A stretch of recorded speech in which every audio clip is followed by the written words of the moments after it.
Subject: Shiphead Uliina. Species: Uricari. Description: reptilian humanoid, no tail. 5 feet 3 inches, 1.6 meters, average height. 135 pounds, 61 kilograms, average weight. 105-year life expectancy. Ship: HFY Stories. Fights with honor. Location: Elira 2. I had warned the Thanatos that there may be delays in communicating with them because of our first contact protocols, but I still felt a certain sense of unease. I had let the aliens get my hopes up about our war with the OU. If they help us, we're damn near certain to win. But certain anxieties were haunting me now that I wasn't with them anymore. What if the United Systems decide to just go home? What if our diplomat messes things up with them and they declare war? What if they mess things up with the diplomat and we declare war? Shiphead Uliina, this is Station Master Nixt. Please respond. The hail saved me from further spiraling. This is Shiphead Uliina, I replied. You have clearance to dock at Repair Bay 2. Your special guests will be escorted to their quarters, and your shipments will be delivered, Nixt said. Please come see me when you have a chance. Understood. Shiphead Uliina out. I hated the code words for injured and dead, and most places didn't use them anymore. It's only out-of-the-way stations that still use them. I remember being told that they had originally been used to avoid a panic in case civilians were listening in on the comms. That would make sense, except that civilians have the right to access, so they get to see our casualty counts in near real time. R2A has been around forever, so it was hard to imagine this crap was just a relic. Kron was injured and Jula, his off-shift, was dead, so I was manning the NAV console. If it were standard maneuvers, or even standard docking, pretty much any crewman would have been able to handle it. Internal docking is a bit more difficult. In theory, the computer knows where the dock is, and where the ship is, and where the clamps are supposed to go. In practice, it's usually off by an inch or two. That can cause damage to the ship and to the dock. So the pilot has to know where the ship is, and where the dock is, and where the clamps are supposed to go, and make sure the computer doesn't fuck it up. It had been a few years, but it was still muscle memory. The computer was a tad too deep and had overcorrected our yaw, so I input the corrections and slowly docked the Lolona. Come to think of it, it hadn't even been docked in the USSS Thanatos. It had been grabbed and scooped up. That still felt wrong on a very deep level. "Attention all crew," I said into the intercom. "We are officially docked at Iratona 3 in the Elira 2 system. While we're docked you are off duty, but you must remain aboard the ship. I want you all on your best behavior. If you're good, it will be easier to get some shore leave approved." A cheer ran through the ship. Sure, they had just had a fantastic adventure aboard the Thanatos, and the Iratona was likely to pale in comparison, but cheering at shore leave is tradition.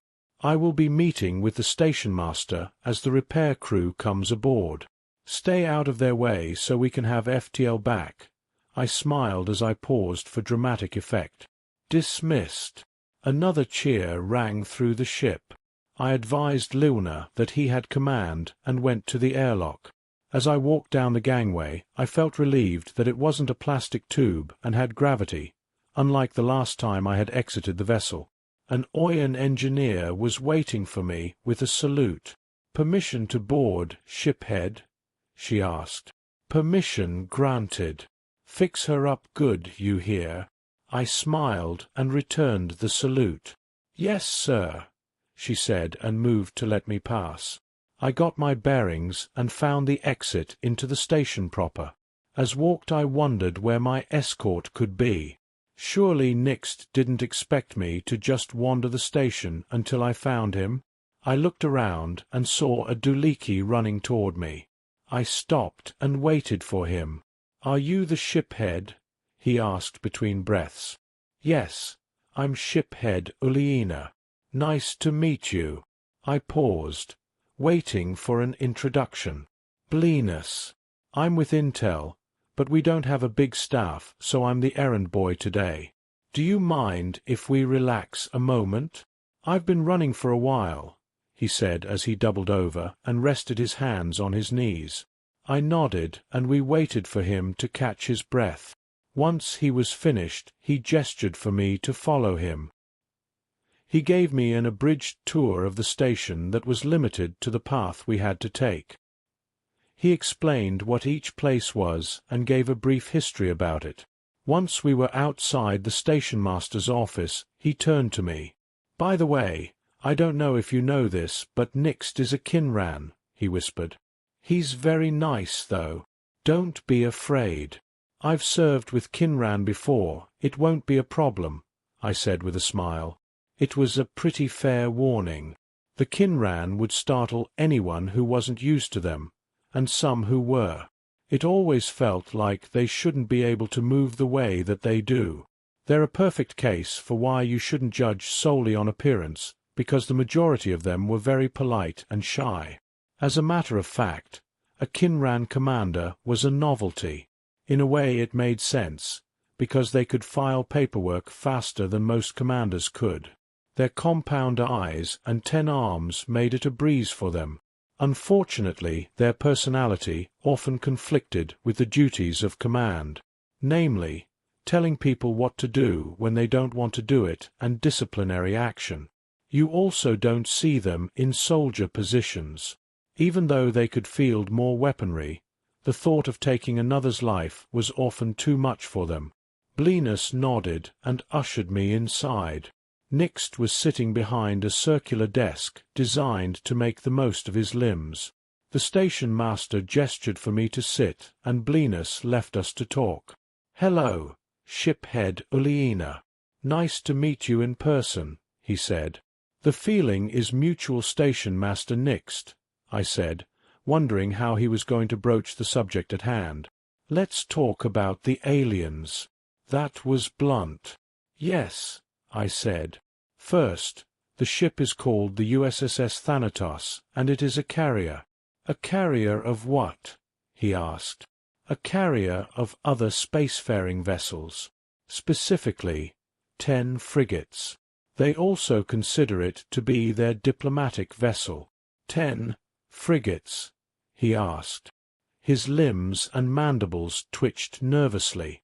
That was the only way you could tell that a Kinran was shocked, aside from their voice. They don't have eyelids or eyebrows to raise. You also couldn't tell where they were looking because they were looking everywhere. Compound eyes. Yes. They come in peace, though. Their war vessels are much more terrifying, I said, remembering what I had seen. "I take it they are a very advanced race?" Nixt said. "Races. There are multiple. The second thing is that they represent another galactic governing entity known as the United Systems. There's another republic?" His limbs twitched even more frequently. "I'm not sure if the US is a republic or not. I know they have multiple governing agencies, one of which is called the Directorate. They run the military. One of the directors is aboard the Thanatos and will be handling first contact," I said, knowing what the reaction would be. "Their military handles their first contact?" he asked in a shrill voice. I was going to give this poor Kinran heart failure. "Yes, but they have good reason for that. Their side of the galaxy is a little bit harsher than ours, and they've had to fight for survival very hard. I assure you that they come in peace, and if we play our cards right, they'll help us with the Omni-Union. They've already begun planning an invasion of OU space." He held up 8 of his limbs to stop me. Okay. Hold on. Before you continue, I want you to know that I brought you up here to ask you for a favor." "What would that be?" I asked with a genuine confusion. First Contact Protocol dictates that any meetings done with aliens must involve a Republic diplomat and whoever governs the system that the meeting takes place in. "Meaning me," he paused. "I am a Kinran, and we're known for our off-putting appearance and timid nature. The exact opposite of what you want in a diplomat. I nodded my understanding. The thing is, there's a provision that exempts Kinran from this duty for that reason. So the duty falls to whomever I elect it to. I want you to do it, Nixt said as he gestured to me with 2 limbs. I'm not in your chain of command, Station Master, I said. I know, and I would have my intel head do it, but I want her on scanners just in case something terrible happens. I've already cleared it with the diplomatic corps. Since you're not under my command, I'm asking rather than telling, though. He twiddled his limbs nervously. Yeah, okay, I'll do it. They already know me quite well, so it shouldn't be a problem, I said, consigned to my fate. I never, ever, in all of my life, wanted to be a diplomat. Thank you. He jumped forward and shook my hand. I managed to suppress my natural reaction at this, and shook his grasper. As he took his seat again, he said, Good, good. The diplomat will be here in 2 days. Should we quarantine part of the station and grant the aliens access? The Thanatos has very good amenities and is well stocked. They'll likely decline an invitation to the station.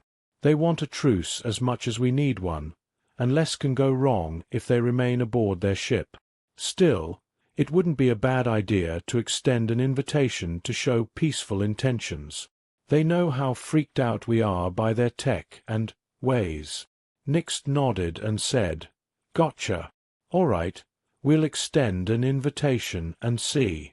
Also, Command wants a full report from you as soon as possible. They're willing to forego a full debrief in light of the present circumstances, but they still need their paperwork. Understood. I'll do it as soon as I can. Nixt gave me the unnerving Kinran equivalent of a smile. So, shiphead, tell me about what happened. All right. We were sent to investigate some warp fluctuations. I began my tale.